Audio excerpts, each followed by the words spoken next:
Hello, friends. How are you today? Well, today I thought I would say hello and have a chat with you about the Schumann resonance.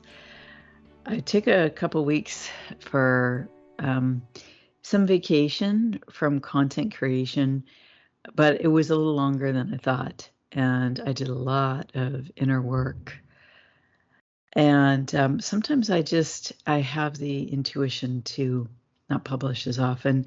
And sometimes it's actually painful for me to kind of go through the emotions before I can get to publishing. So I did a lot of work on that, and I'll tell you more about it. I'll tell you more about it in another video, because right now I'm sure all of you just want to update on the energy. So yeah, but things are good, and they're good now. So I just wanted to let you know that. So on today's chart, it's actually from yesterday's, but you can sort of see the whole fullness of it play out today. And I'll put a picture of the image in the thumbnail, and maybe I'll insert it right here. So you see that it's like almost like a serrated knife edge, especially when you look at the high 20s hertz range into the 30s and up to 40. And it's so fascinating because, as you probably know watching this video, the Schumann resonance is in a range of 0 to 40 hertz, which mirrors human brain waves. And so what does this serrated edge correlate with? Well, it correlates with our high beta brainwaves, and it correlates with our gamma brainwaves, or our spiritual experience.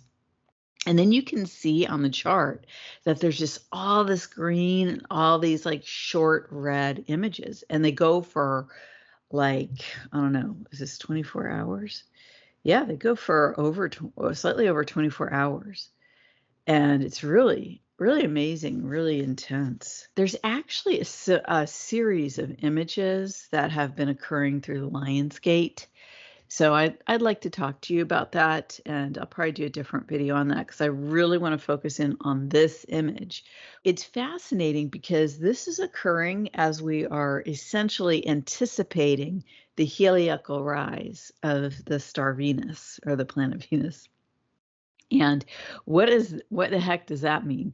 Well, I write about it in my Substack, which came out this morning. Okay, so for great detail and complimentary to this video, I invite you to join me and take a look at that. On August 24th Pacific time at 6:08 a.m., Venus will become visible for the first time in like weeks. And it's part of the annual cycle of Venus. She goes through a cycle where she's visible at the horizon with the sunrise, and then into the fall and early winter. And then in the middle of winter, she is then only visible at night. And then there's a period after midsummer where you can't see her in the sky at all. And then the cycle begins again.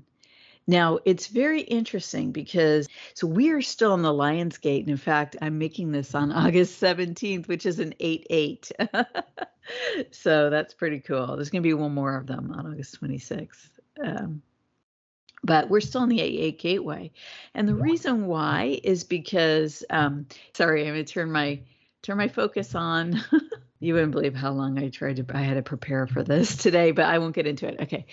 So the 8/8 gateway began on July 24th, and it goes till about September 3rd. The energy of Venus rising. Venus, it's going to bring courage. It's going to bring truth. It's going to bring, what do I really care about? What am I super passionate about? And I'm sorry, for some reason the bings are still going off in the background, because Venus is about our dearest, truest values, and we're going to come to understanding about this. And it's interesting because in our country, in the USA, this incredible song just came out. It's a country song, and the singer is just an unknown country guy. with an amazing voice. And he's just really captured the vibe of the people. And this literally just went viral last week. It's on my Twitter. I'll put a link to that Twitter post I did about this morning. And it's amazing because everybody is just like the first thing, he literally lets the first words out of his mouth, and your heart is just, my heart just opened up. And you can just see when people are doing reviews of this song, it's Richmond, north of Richmond. I think this is an example of, as we are moving towards Venus becoming visible, what's really going on for you, right? This song, in my view, really captures what's going on for the country. And it's an example of that energy. And then the question is, in your life, like, what is really going on for you? How is it for you? And what do you really care about? And what are you willing, like, despite any distractions, despite pressures, despite social vulnerabilities, embarrassment, not necessarily wanting to speak out, but you're going to do it anyway because of what is so important to you within, what is so valuable to you within. And so that's what this that's what this time is. And it's just wonderful that it happens during the Lion's Gateway, because the lion, we're in the season of Leo in the tropical astrology chart.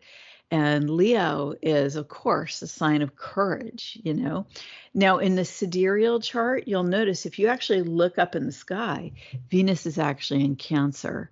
In terms of being in the sky. So the charts everybody uses for your sun sign and ascendant and everything are different than where it is in the sky. I won't go into the explanation of that, but there is one. So there's two ways of looking at this. And the fact is that Venus is going to move into Leo in the sky as we come along here. So I'll be noting that for you. But it's still going to be in Cancer for a while. So while it's still in Cancer, it's a great time to do like an inward focus. What's really important to you, and then make some plans and preparations.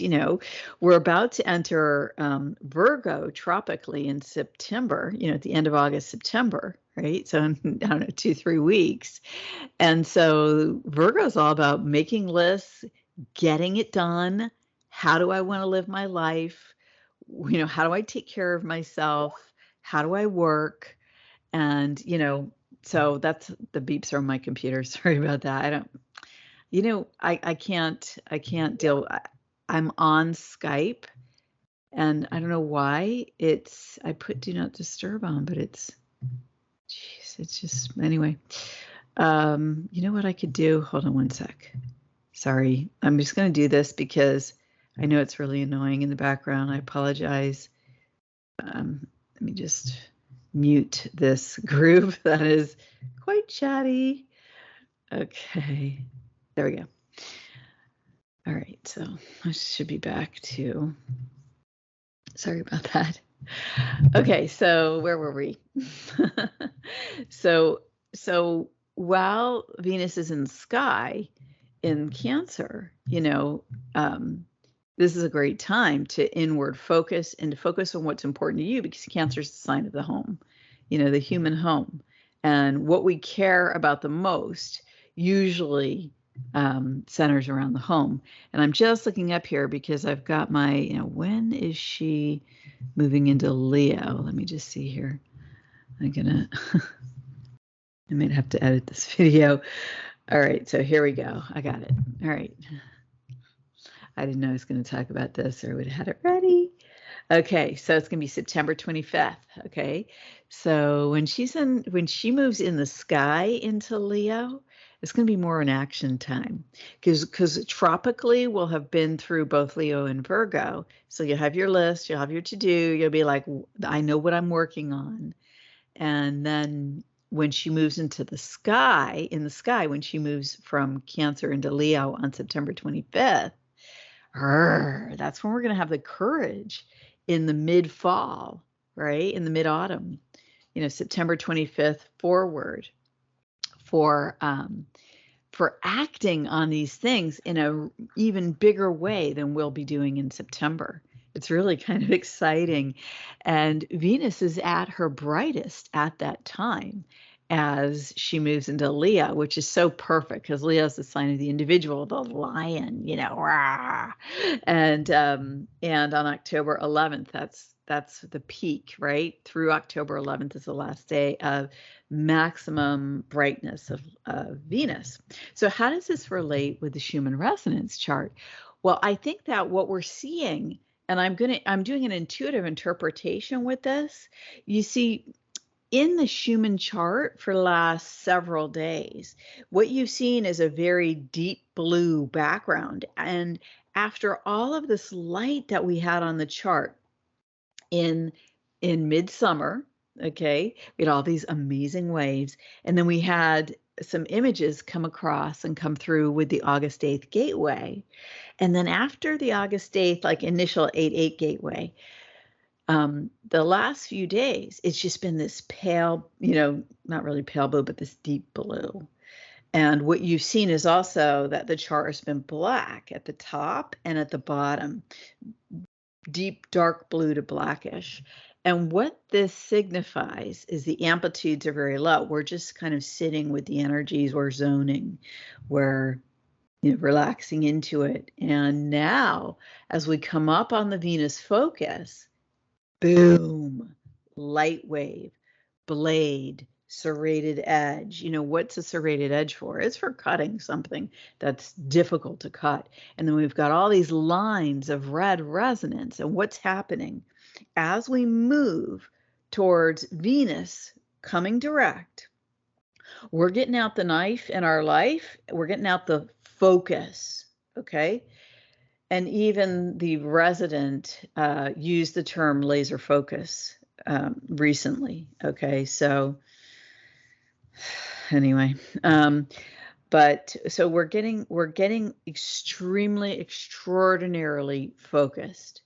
Okay, and we're like, okay, we're gonna, anything that doesn't match what I truly care about for my life right now and moving forward through the rest of the summer into the fall, when the things that I want to take action on, that's what I'm reserving to me, and everything else I'm cutting out, right? I'm going to detach the cords if it's an energy, right? I'm going to claim my energetic field, my energetic space that I live in, right? And then I'm going to claim my home space, and I'm going to have my intention set, and I'm going to act.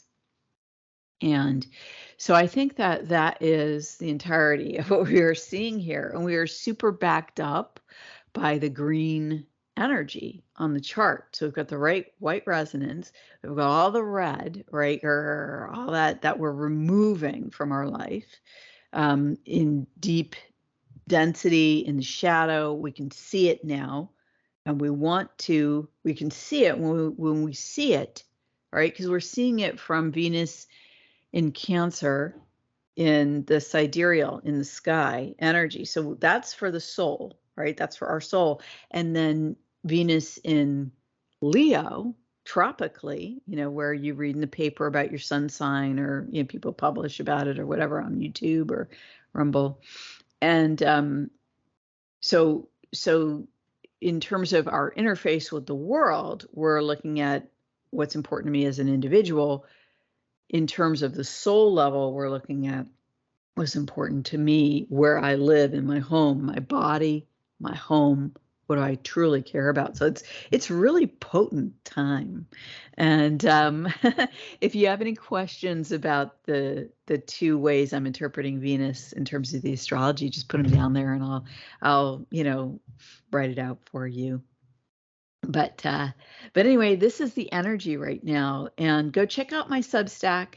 And I'll tell you what, I've been doing an incredible amount of inward focus. My this is personal, just do a little personal thing here, personal update. But my intuition, sometimes I get the intuition to go quiet, and that's what I had. And I had some very challenging aspects in my chart, and they were not nice. Okay. And before I stopped publishing, some not nice things had been starting to happen. And I just thought, my guidance just said, just, what, just take a step back here, pull it all in, retreat. Retreat is a tactical strategy, a strategic move as well. It's a tactical move as well. It's part of a greater strategy sometimes. And a retreat can be a retreat in strength. And this is something that people don't always understand. And taking time out, taking time for yourself, sometimes it helps us sort through something, maybe even something really important, comes to the surface, kind of like what I was talking about in the Schumann chart, in this time, in the retreat. There's really been a retreat on the chart too. And I have to say this, I knew that there wasn't going to really be anything on the chart. I just had the sense, it's just not going to be, the waves like we saw in late June and July. I don't know. Sometimes I just have a feeling like, yeah, it's just not going to happen right now. So anyway, I just really appreciate all of you. I appreciate you sticking with me through this time. And I really appreciate my subscribers on Substack as well. Thank you for sticking with me. I want to say something about, it's been a little easier for me to create content this year on video. But with my writing, my writing is very dear to me. I've been a writer. I'm not kidding you. I've been a writer since I was 5 years old. And it's pretty amazing. My mom was the one who got me to write. I mean, this is a huge gift and blessing from her. Totally unexpected. When I look back, it just amazes me. But when I was a little kid, when I was 5 years old, okay, I was out, we used to run around the neighborhood. I was all by myself at 5, running around the neighborhood. I mean, obviously sometimes with friends, but then everybody goes home and you run home for dinner. And I was, looking under bushes, like when you're a kid, you're like, hey, what's under there? And I saw a frog. I'm not kidding you. It was a little tiny frog. It was so awesome. And I was like, oh my gosh, there's a frog under this bush. Okay. And I ran home because I knew I could hear my mom calling me for dinner. I run home, I run in the house, and I start telling my mom about this frog that I had seen. Oh, mom, and the way I said it, it came out of my mouth and everything rhymed, and it was in verse. It was in verse. It was prose. And my mom, had been a teacher. She was a teacher. And so she knew what she was hearing. She was hearing prose. And she looked at me and she said, Susan, do you know that you just wrote a poem? And I was like, oh, really, Mom? I'm sure I didn't even say a sentence. I was like, oh, And she goes, Susan, I'm going to buy you a composition book. And remember that poem, okay? She said, I'm going to buy you a composition book and you write the poem in the book and then you can write all your poems in the book. And I was like, run off to dinner or wash my hands, run off to wash my hands before dinner. Well, she did buy me the book and she bought it like soon, like the next day or two. And I remembered, amazingly, I remembered the poem. I remembered what I had told her. It was the first poem I ever wrote. It was the first thing I ever wrote in a book. And I have had, I'm going to show you, I have had composition books from that day my whole life. And I've been writing my whole life, so God bless her. This is a beautiful memory.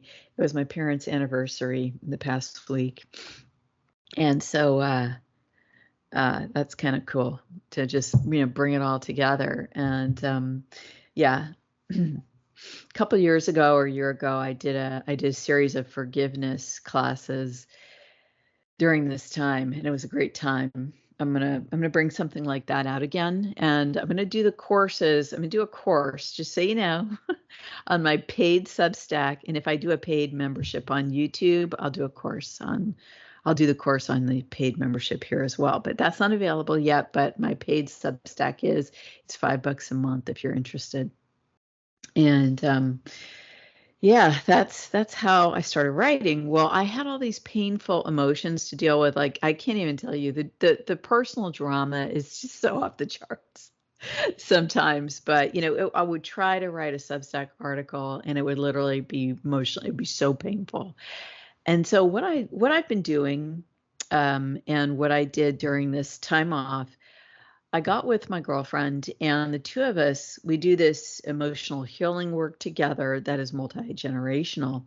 And she brings tool sets to it, and I bring tool sets to it, and we work together, and it is so cool. So we did 11 in the past week. We did 11 different situations just only around my writing. Okay, just to clear. And then I wrote an article just to clear that. Prior to doing those 11, within the past month, maybe a month ago or 3 weeks ago, we did 11 more, of these emotional dramas or emotional. What it is through your family line.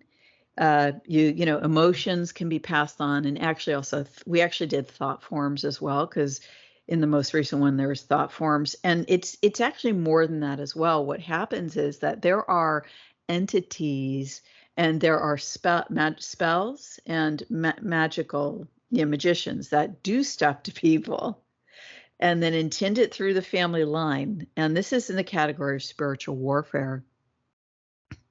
And so between her and me, we're able to see this stuff and to clear it from my life, from my DNA, from my energetic matrix. And I think that in the past maybe 2 months, she and I have done. We did 11, then we did 11, then we did 9. That's 31. Plus we did, I don't know how many we did besides that. So we've done maybe 37 of these sets of packets that I've now cleared from my genetic line. And it's incredible. Okay, it's absolutely incredible. And I really want to share some of this with you more, and I will. But I'm not ready to do that yet, but I'm introducing you to the idea, because I really want to share this with you. And it may be in my paid content, and it may be that we offer it. She and I, we're talking about offering it to you guys. So it's really incredible. It's really incredible. But I mean, when we do this, like if we're doing really in depth, it's like 3 hours of work. I mean, when you add the hellos and the chatting, it actually goes a little to longer, 3.5 to 4. But anyway, I'm so happy and grateful for, I'm so happy and grateful for the blessings of that work that was done. I'm so happy and grateful that I was able to finally write and break through all of that was essentially holding me back from that, and break through the pain and break into, the grace of God, the grace of God, guiding me through this and, lifting me up. So let's rise up, let's rise up, figure out what's really important to you. For me, communicating and sharing with you what God has given me, to share with you about energy, about human energy, about electromagnetic energy. It's really, really the passion of my heart. And so I'm just so grateful that you've stayed with me, that you are a part of my audience. You bless me with your presence, with your questions, with your interactions, and your messages that you send me. And I'm just so grateful to be here, and I'm grateful for you. I'm grateful for you. So thank you. God bless you, and have a great day.